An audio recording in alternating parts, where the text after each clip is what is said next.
So Jane, it's an absolute pleasure to have you on today's episode where we're really going to kind of take a look at kind of demystifying some of the headlines that I think we've been seeing quite a bit in the industry as of late, as it regards to stimulus checks and some people looking at it as being too slow. And I think a lot of headlines in particular, because I think a lot of us in the payments industry, we understand how ACH works and all of the back end of it and everything. But I think media in general doesn't understand, and they look and they go, oh, well, a lot of people haven't been getting their stimulus checks, or it was too slow to get delivered. And then they turn around and they point it at ACH payments and they say ACH is too slow. So therefore we need a ground up approach when it comes to the new payment system in the industry. And that's, I think, a little bit just mainly due to lack of education on it, and maybe just kind of media outlets looking to create those kind of clickbait headlines. So perhaps maybe we could kind of demystify that ACH being too slow for stimulus checks, and we could kind of talk about that a little bit. Oh, I'd love to, Ryan. And I'm so glad to be here with you today. Thank you for the opportunity to talk about this, because as you say, it's something we live and breathe every day here at Nacha. So I appreciate the opportunity. So there have been reports, both media, I think some vendors, some thought leaders talking about why the stimulus payments took longer than they thought that they should. And in large part, they have said that they think it's from direct deposit. And I wanted the opportunity, and I'm so glad that we're here today to talk about that, because what I think two things have happened.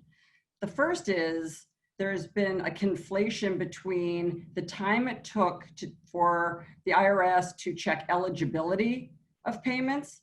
So the CARES Act passed, and then there was a time period about 2 weeks, which is, if you're thinking about 154 million payments, actually, I guess not that long in the grand scheme of things, but to determine who is going to get the money and where should it be deposited to.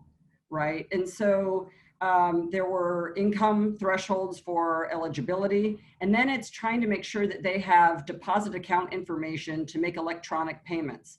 And so those citizens who did not have deposit account information, those payments were sent via either check, and those were done by late July, I believe, or by a prepaid card. And so for direct deposit itself, those payments were made through the ACH network, and they were paid exactly as instructed by the IRS. So IRS said that payday for direct deposit was to be April 15th. And on the morning of April 15th, citizens woke up and they found the money available for their use, just as intended and as instructed by the Treasury or by IRS. So I think it's interesting when we look at some media reports, when they talk about the ACH being too slow, these are individuals who also have direct deposit. So I think for anybody, 93% of Americans have direct deposit. They are overwhelmingly satisfied with it. And so when you wake up on the morning of payday and it is there in your account, it worked exactly as intended. And here, the IRS instructed to have those funds be available on payday, which was April 15th, and it was there. So I think the storyline, I think the determining eligibility and the kind of the process and procedure to make sure that the payments were going to the right citizens, I think that maybe that got conflated with the payment system itself. Yeah, I absolutely have to agree, because I was certainly one of those individuals on April 15th. Honestly, I was a little bit shocked that that I received it, because I went, oh, like it was the government. And so I'm kind of like, okay, like, yes, they're planning on doing this and it'll start going April 15th. But I'm like, the reality is okay, I'll get in a couple. But no, I mean, I checked my account and there it was, and it was honestly a surprise. And so I think in the payments industry, you kind of do have to take that step back, because the government is not going to issue out funds without kind of, hey, knowing who that individual is on the end. Yes, there's certainly, were instances of fraud, but for the most part of it, it was no, we need to make sure that this has a, hey, here's the origination point of it, and here's exactly where it's going. Here's the bank account. We can verify. This is also how much it is they're supposed to be getting as well too. And I think another interesting factor to that was also people who, it was right around tax time. So everybody's sitting there and going like, oh, well, this is based off of taxes. So do I hold off on my tax returns? What do I do? Like, what's going to be the best way for me financially to do it? So to your point of kind of that initial discovery phase in terms of the IRS knowing, okay, who is supposed to get funds, how much funds it is that they're supposed to get, and then making sure that they had that information on the other end of, well, where are these funds supposed to go, and making sure that that's a legitimate end at the correct place, then yeah, all of that stuff does take time, especially for that number of people that are there.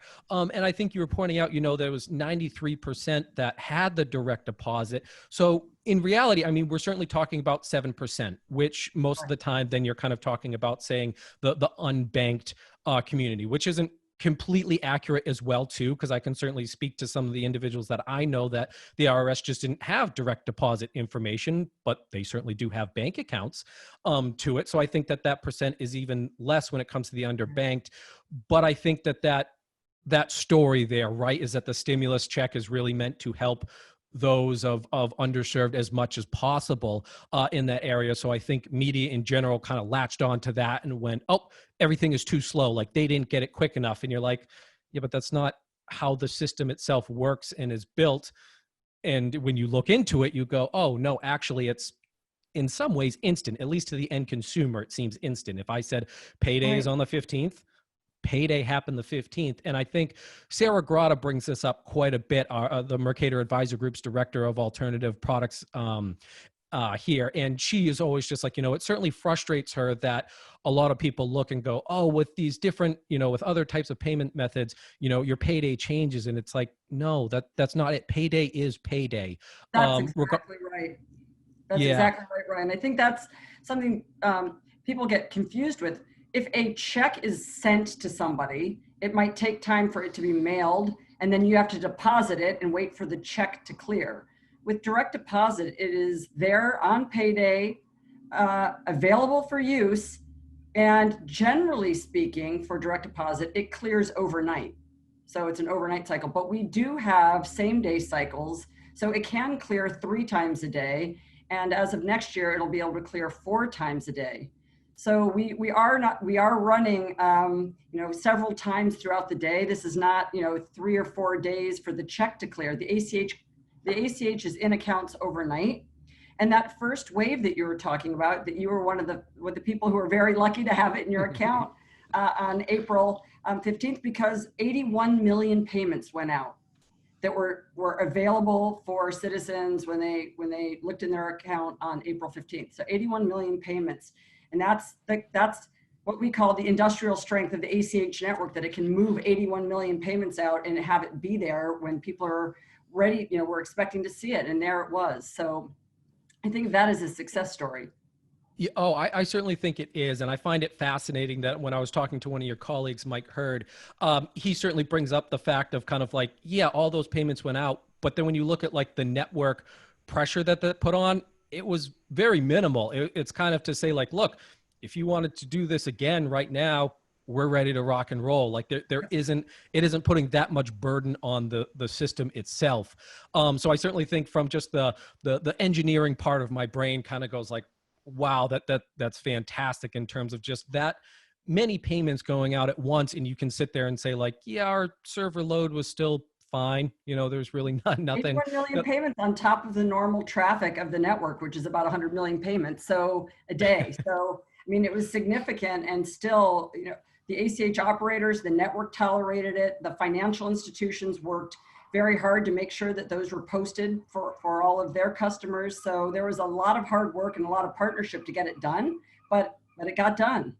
Yeah, I think that's certainly fantastic. But let's bring up to what you talked about there in terms of same day, right? Because I think one of the things we obviously brought up here was that, people were trying to use this slow stimulus funding as a means to say, well, we need a faster payment system here, or the justification for it. And there certainly are. We've got real-time payments, and we certainly do have same-day ACH, which you had brought up. So let's kind of talk about those a little bit here, because I think where we're talking about ACH and we say, hey, it's industrial strength, and then we say, oh, well, there's same-day ACH and RTP. Well, all three of those should exist in the marketplace. So let's maybe kind of go through maybe some of the use cases of all three of those to then kind of say, well, this is why all three of those are allowed to exist within the payments ecosystem and have value for the individuals using them. Yeah, absolutely. So I think one of the things when we talk about payment choice, that's the thing we have to remember. It is about choice. It is about what does the consumer, what does the business, how do they choose to pay? So some of it isn't, we don't get to say you need to pay this way and you pay that way, right? A consumer or a business as the payee and the payer decide how they want to pay or how they want to be paid. So it's their choice, and they make these decisions for a lot of different reasons. Why do they want to do it? So for instance, a consumer may decide that they want to use a recurring ACH debit for their electric bill because they never want to think about it. They want to set it and forget it, and they never want it to be late. So that's what they do. But that same consumer may decide when they go into a grocery store that they want to use a credit card because they want points, or they might want to use a debit card, or they just might decide that when they pay their check or their landscaper, they have to use when they pay their plumber or their landscaper, they have to use a check because that's all that they'll accept. So we as consumers and as businesses make decisions to make payments for a lot of different reasons. So for instance, if a consumer has a tree fall on their house, they might decide, well, hey, same day ACH is perfect for that. Once the adjuster comes out, they see it, they already have my account information. They can go ahead and just send that, and that afternoon, I'm going to have the payment. Or if it's a car wreck, say, and they need the money instantaneously, it might be a push to card transaction. So it's a real-time push to card transaction, or that might be a use case for a real-time payment over RTP or FedNow when it's up. So it all depends, I think, on the facts and the circumstances of whatever the transaction is, what people decide. But it's not, I don't think, our job to say you should be using this for this purpose. It's knowing that we have choice and we have a whole toolbox of payment types that people can use. And people and businesses make decisions about the payment choice, and they think about what is the speed. Well, how fast do I need it? Do I need to wire this because it's a house closing? Do I need it instantaneously? Is in 2 hours okay? Is overnight okay? They want to know about cost. Are all things being equal, are all these the same cost to me? What data will flow with the payment? And then there's other intangibles about why people use payment methods, which is for corporations, it might be, hey, in my back end, it's really easy for me to use ACH because, I'm set up to use ACH, and my systems, that's what we use, is a batch payment system. And a consumer might say, I want to use a debit card for every single purchase I make and not a credit card because I want that money to come out of my account instantaneously. I want to see that hold it because I want to know what my balance is at any time. So as we look at different use cases, I think it is how do we provide end users the choices they need so that they can make payments that they want to. But it gets, sometimes I think about it and I think, let's make it easier. And I think what you're doing here is helping to dispel some of the myths so that people have an understanding of the speed. ACH is overnight or 2 times during the day, soon to be 3. Real time is what it says, it's real time. A check may be several days, or it may clear very quickly. But I think we need to be, accurate and fact-based when we talk about these things. And I think that to loop back to your beginning, Ryan, the frustrating part is when you read things where people are saying a check and an ACH payment or a direct deposit are about the same speed, and that's entirely untrue. The ACH is an overnight settlement vehicle or a same-day settlement vehicle, not a 4 to 5 day settlement vehicle. So it's just making sure that when people have those choices, they're presented with the facts in an accurate manner. Yeah, yeah, I certainly think in this day and age, uh, correct facts certainly do do matter. I would certainly say, and I think you brought up a lot of fantastic points there in terms of just one. It is certainly just the choice, the payment choice vehicle that's there, but then it's also okay. There is different value propositions for each one of the different payments types that we're talking about here. And it is really kind of then getting into hey, for insurance payments, for example, hey, hurricane comes through, my house is flooded. I need funds right now. Like that is the most important thing to me to get. So that way, then I can go and purchase the things that I need to do and restart the building process essentially on my end. And then there are other instances where, okay, nope, I need it done this way for this particular reason, or this back end process that is integrated into my system. And so that's the way that we need it. And that's the way we're comfortable with it. And that's where we see the value in with that. So I think those are all things that really people have to consider, and kind of saying that, hey, this one particular payment system was too slow for this really isn't the justification, isn't the correct justification for saying why those different payments should exist, or why that payment choice should exist. So I think where individuals say yes, that there should be different payment systems, absolutely, for the payment choice reason, but not for hey, this was too slow, therefore let's throw the baby out with the bathwater here, when Right. fundamentally there was nothing wrong with either of them. Absolutely right. Strategically, having a real-time payment system complementing the payment systems that we have now, having a real-time system other than our wire system that may be a little bit more nimble than our wire system is a good thing. And I think using strategic justifications is enough for that. Not saying that, twice, having a 2-day or 3-day or 4-time-a-day settlement is too slow to do that. The other thing, just Ryan, I think to follow up on your point, when people are talking about speed, they're also saying, well, if we used a real-time system, we wouldn't have paid deceased people, or we wouldn't have made payments to closed accounts. And just to to follow through on all that, the real-time payment systems, they operate in some ways the same way the ACH does, in that they will not know before making that payment whether that person is deceased or not. That's not an attribute of the system. They won't know if there's a closed account on the other side. They have to use the same information that the ACH uses. So there is no difference between the systems with trying to get to unbanked folks who don't have bank accounts, or the deceased, or the closed account. So I think some of the justification that was used there, besides speed, are also not accurate in that way. It's saying, like, let's just sit back. It's not magical. These systems work in some ways in the same way. You need to have good account information.